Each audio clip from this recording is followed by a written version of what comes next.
श्री सरस्वती अष्टोत्तर शतनाम स्तोत्रम्। सरस्वती महाभद्रा महामाया परप्रदा श्रीप्रदा पद्मनिलया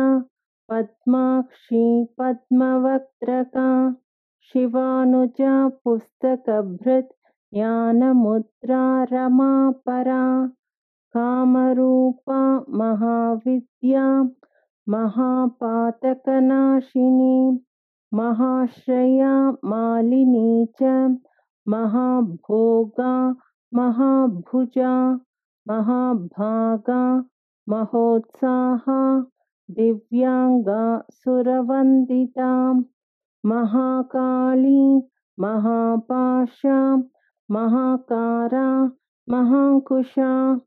पीता च विमला विश्वा विद्युन्माला च वैष्णवी चंद्रिका चंद्रवदना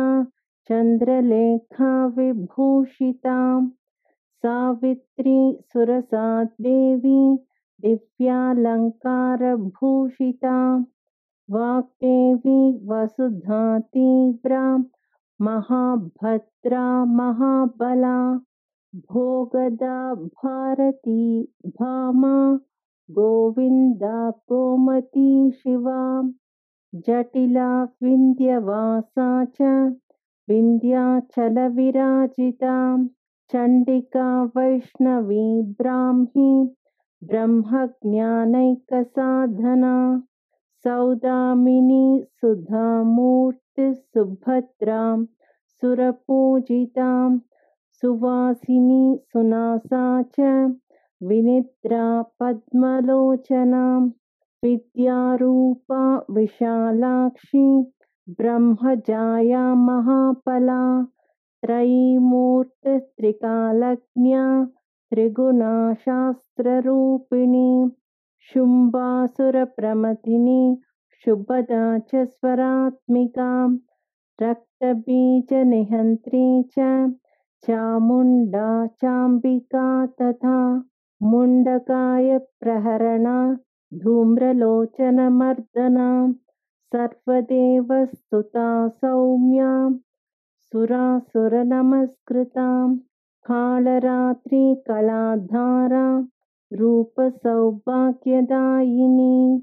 वाग्देवी च वरारोहा वाराही वारिजासना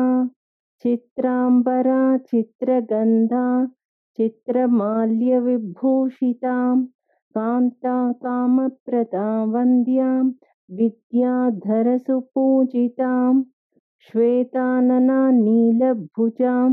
चतुर्वर्गफलप्रदा चतुरानन साम्राज्या रक्तमद्या निरंजना हंसासना नीलजंघा ब्रह्म विष्णु शिवात्मिका एवं सरस्वती देव्या नाम्नाम् अष्टोत्तरं शतम् इति श्री सरस्वती अष्टोत्तर शतनाम स्तोत्रं संपूर्णम्।